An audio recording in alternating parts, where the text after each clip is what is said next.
Most people think they understand the scale of royal wealth, palaces, gold-plated cars, and private jets. But that is the wrong starting point. The Al-Nayan story in Abu Dhabi is not just about owning luxury things, but about owning an entire system that creates influence and manages wealth from behind the curtain. The figure often cited exceeds $1.5 trillion, but it captures only what can be traced. The real scale remains out of sight. In 10th place is Qasr Al Watan, the working presidential palace in Abu Dhabi, a building that looks official, yet sums up the overlap between the state and the family. The complex spans more than 380,000 square meters, and its central dome required over 1,000 craftsmen, at an estimated cost of $3 billion. But the palace's value is not in the marble or the dome, but in the message. When you hold power, the line between public and private becomes blurry. After the fixed palace comes the moving one, a custom Boeing 747-8, described as the world's largest private jet, costing more than $600 million. Inside it is a full medical suite, luxury rooms, and an official reception area that feels like a command center in the sky, not just a means of travel. Its hidden logic is that it is not just a plane, but a hospital, a negotiation room, and a mobile refuge that can cross continents without stopping. Then comes the Yacht Azam, 590 feet long, built at the German Lürssen shipyard, with a cost of about $600 million. What sets it apart is that it was built for speed and privacy at once, 30 knots, a crew of nearly 50, and defenses against underwater threats. The jet displays influence quickly and clearly, while the yacht displays it in silence, a floating space for negotiation, far from cameras and conventional borders. In 7th place appears an asset unlike palaces or planes, the Abu Dhabi Investment Authority, one of the world's largest sovereign wealth funds.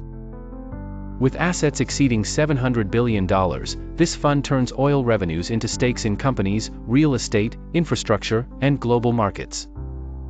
Oil is a volatile and limited resource, but the fund turns it into long-lived influence, able to absorb shocks and move globally. Then comes the global real estate portfolio, luxury hotels, palaces in London, and stakes in iconic buildings like the Chrysler Building in New York. Real estate here is not just luxury, it is a foothold in every influential city, a tangible asset that is hard to hide, but easy to obscure the owner of.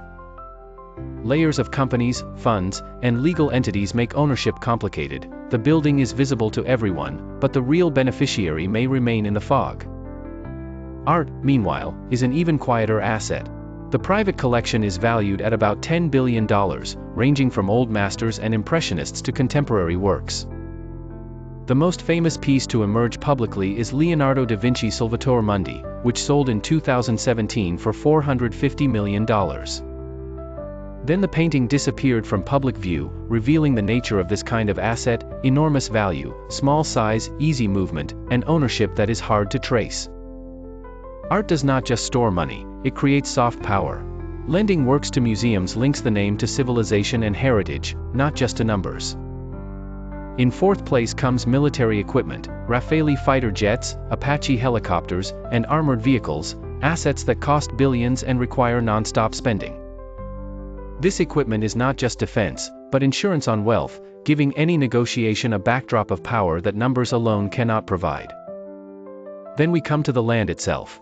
More than 80% of Abu Dhabi's land is directly or indirectly under the influence of the ruling family. Land is the foundational asset: the islands, the desert, development rights, and oil concessions that fund the sovereign fund, real estate, art, and planes. When a city, port, or industrial zone is built, the story does not begin with buying land. Value rises automatically from an asset that already exists. But there is one asset that cannot be bought: lineage. The Al-Nayan have ruled Abu Dhabi for more than 250 years, and that continuity is an asset in itself. Lineage is a network of trust, alliances, and legitimacy, deciding who enters closed rooms, who signs, and who has access to the system's keys. In 1st place comes the ability to control money itself. The dirham is pegged to the dollar, and the central bank manages liquidity within the system. Every barrel of oil sold for dollars can be converted into dirhams inside the economy, and whoever controls the liquidity valve holds a tool most billionaires do not have.